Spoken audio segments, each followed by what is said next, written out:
Vous avez été désignée lauréate par le jury. Merci. Vous avez filmé beaucoup. Je suis Amandine Delaunay et je suis illustratrice et autrice d'albums jeunesse. Je fais aussi plein d'autres choses en dessin, mais ce que je préfère, c'est vraiment dessiner pour les enfants ou les plus grands et travailler sur des albums documentaires et raconter les dernières choses que j'ai apprises et qui m'ont fascinée. En fait, c'est une longue histoire. Moi, j'ai une passion des baleines qui est venue progressivement en étant illustratrice jeunesse, justement. La baleine, comme le dit Michel Pastoureau, c'est quand même une des rockstars du bestiaire de la jeunesse. Et donc, en étant illustratrice jeunesse, évidemment qu'on m'a commandé des baleines. Et moi, j'aime avoir un dessin très précis, très détaillé, donc je me documente toujours avant de faire un dessin. Et donc, je vais regarder des photographies, mais aussi parfois des vidéos et comprendre où vit un animal. Et une chose en entraînant une autre, voilà, je me suis dit un jour dans ma vie, j'aimerais voir des baleines. En parallèle, un jour, mon éditrice m'a dit « ça te dirait de faire un livre sur les baleines et les dauphins ?» Et donc, on a commencé à réfléchir au livre. Et moi, entre deux, je me suis dit « bon, en fait, il faut y aller. Tu fais des documentaires ou des choses depuis trop longtemps en regardant Google Images, là, c'est ta vie. » Il y avait un truc aussi de partir à l'aventure.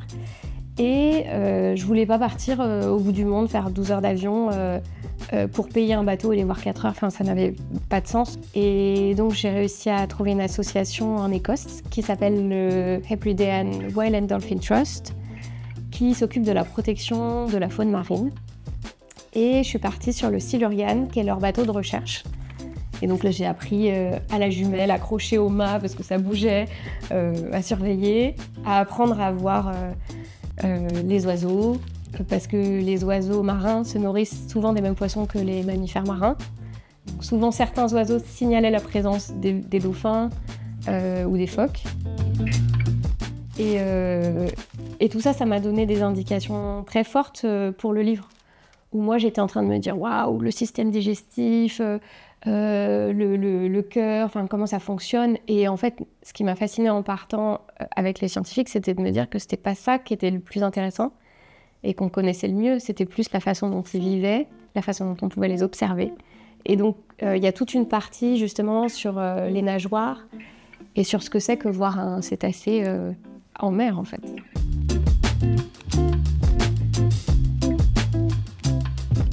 J'essaye toujours de me mettre à la place du lecteur, de me dire qu'est-ce qui va l'intéresser, parce que moi je suis obsédée par les baleines, mais ça c'est mon problème, et aussi de me mettre au service de la cause, de tout le travail des scientifiques, qui est un travail de fourmi, et que je trouve merveilleux, et c'est le travail de terrain, c'est un travail d'endurance en fait. C'est pas du tout spectaculaire, c'est vraiment collecter des données, revenir toujours au même endroit, refaire toujours la même chose, pour comprendre comment les choses évoluent.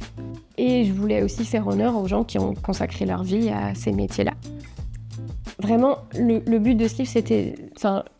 vulgariser, c'est donner envie, donner une petite marche qui permette d'accéder au step d'après. Voilà, donc ça, c'était vraiment, en tout cas, l'objectif avec ce livre et ce que j'essaye de faire dans mon travail.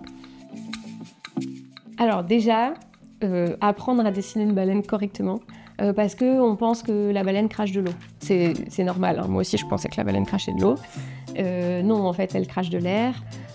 On confond les fanons, les sillons, enfin voilà. Donc déjà comprendre comment sont constitués ces animaux. Et ensuite, moi ce que j'ai découvert à bord du bateau et que j'ai ensuite creusé et qui m'a passionnée, c'est la façon dont ils font société. Les cétacés, c'est des animaux sociaux, comme les grands singes, comme les éléphants et comme les humains. Et ils ont des structures sociales passionnantes. Chaque espèce a des façons de vivre ensemble différentes, mais au sein des espèces, en fait, chaque clan a sa culture. Et il y a une transmission des savoirs. Enfin, c'est complètement dingue. Et en même temps, on a le même problème que pour nous avec la réduction de la biodiversité. Certaines cultures humaines sont menacées par la disparition des territoires et il en va de même pour certaines populations de cétacés. Il y en a qui vont disparaître mais aussi des cultures de cétacés qui vont disparaître. Mais non, mais c'est des mondes merveilleux et on connaît mieux la surface de la Lune que le fond des mers, quoi.